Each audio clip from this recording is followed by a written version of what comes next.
आइए सुनते हैं आज की नई कहानी। कहानी का मजा लेने के लिए इसे पूरा सुनिए। मेरा नाम प्रकाश है। मैं 23 साल का हूँ और मैं मध्य प्रदेश का रहने वाला हूँ।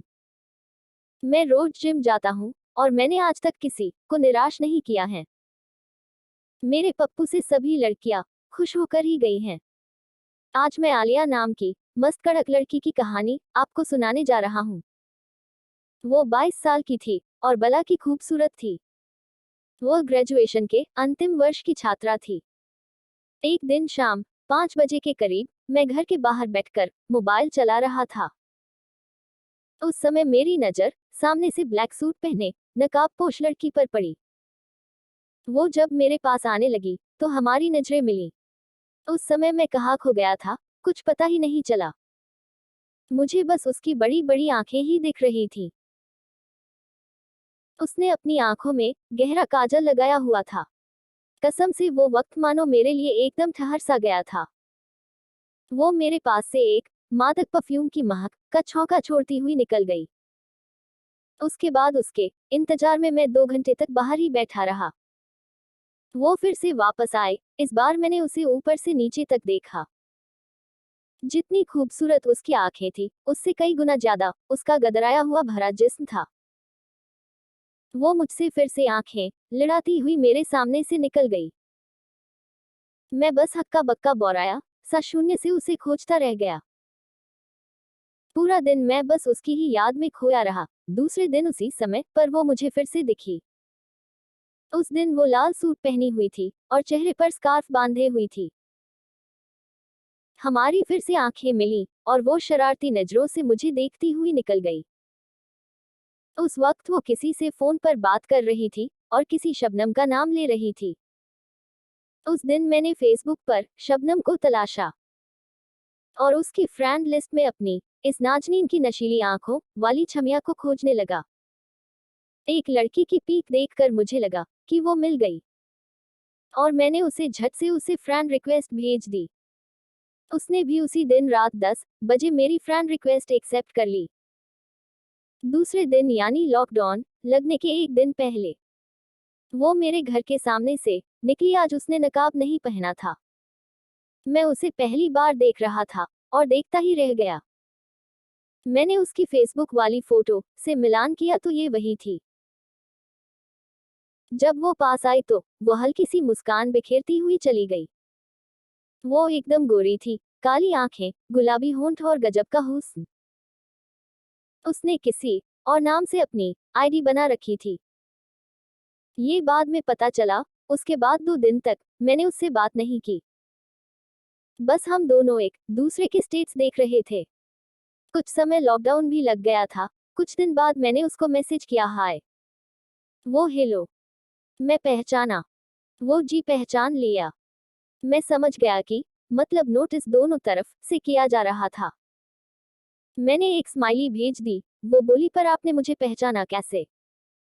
मैंने आपको अपना नाम तो बताया नहीं था और ये तो मेरे नाम से आईडी भी नहीं है।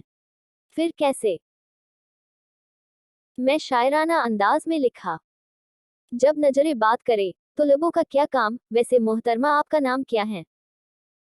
फिर हम दोनों में नाम का परिचय हुआ और बातें आगे बढ़ने लगी।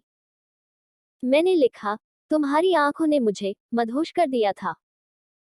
वो बोली, बस 2 ही दिनों में नजरों ने इतना कह दिया था क्या? इसके बाद उसने हंसने वाली इमोजी भेज दी।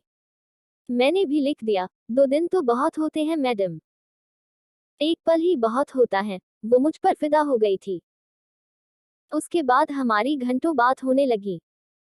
उसने मुझे बताया कि वो मुझे पहले से जानती थी और हम दोनों एक ही कॉलेज के स्टूडेंट हैं। मैं हैरान था कि कॉलेज में मेरी नजरों से कैसे बच गई। फिर मैंने एक दिन उसे प्यार का प्रपोजल दिया। मैं बोला, सुनो, आई लव यू। वो बोली, आई लव यू टू। उसके बाद तो हम घंटों कॉल पर बात करने लगे थे। धीरे धीरे गर्मागर्म बातें होने लगी और फिर वीडियो कॉल और फिर सब कुछ प्याज के छिलकों की तरह खुलता चला गया। जून आते आते तो हम दोनों की तड़प बहुत ज्यादा बढ़ गई थी। जून में लॉकडाउन एक दिन छोड़ एक दिन वाला चल रहा था। मैंने एक दिन अल्फिया से मिलने का कहा, तो अल्फिया ने कहा, ठीक है, शनिवार को 11 बजे मिलते हैं। मैं बोला, ओके, फिर उसकी बताई जगह पर मैं उसे लेने चला गया। वो पहले से ही वहीं पर आ गई थी। मैं उसे एक होटल में ले गया, जहां मैंने पहले से ही रूम बुक कर रखा था। हालांकि उस समय सभी होटल बंद थे, लेकिन मैंने जुगाड़ लगाकर कमरा सेट कर लिया था। हम दोनों होटल के रूम के अंदर आ गए। अभी कमरे का दरवाजा भी नहीं लगा पाया था कि अल्फिया ने मुझे कसकर गले से लगा लिया। फिर वही दरवाजे पर खड़े खड़े मुझे पप्पी करने लगी। हम दोनों के सामने कोरोना भी बेबस था। उस समय मुंह पर मास्क लगाने का चल रहा था, लेकिन हम दोनों एक दूसरे के मुंह से मुंह लगाए हुए थे। फिर कुछ मिनट बाद मैंने दरवाजा बंद किया और उसको बेड पर ले आया। मैं उनको उसके सूट के ऊपर से ही दबाने लगा। इससे वो एकदम पागल हो गई थी। वो जोर जोर से आवाज करने लगी। मैं बस उसे अपलक उसे निहार रहा था। मेरी आंखों मानो पथरा गई थी। इतने में अल्फिया ने शर्माते हुए कहा, ऐसे क्या देख रहे हो? मैं बोला, तुम तो एकदम फिल्म की हीरोइन हो अल्फिया। वो खिलखिलाती हुई बोली, तुम भी किसी हीरो से कम नहीं हो। तुम्हारा कोबरा कैसे अपनी औकात में फनफना रहा है। ये कहकर वो हंस दी। उसके हंसते ही मैंने अपने कोबरा से उस पर अटैक कर दिया, और फिर मैं लगभग 3 घंटे उस होटल में रहा, और मैंने 5 बार ढंग से ठुकाई की। अल्फिया काफी खुश थी और बोली, अब कब मिलोगे यार? मैंने कहा, जब तुम चाहो यार। इसके बाद वो मेरे 7 महीने में 4-6 बार मिलती, और मैं इसी तरह करता रहा। दोस्तों, ऐसी ही ऑसम कहानियां पढ़ने और सुनने के लिए हमारे चैनल ऑसम कहानियां को प्लीज लाइक करना और अपने खूबसूरत दोस्तों के साथ शेयर करना और सब्सक्राइब करना। धन्यवाद।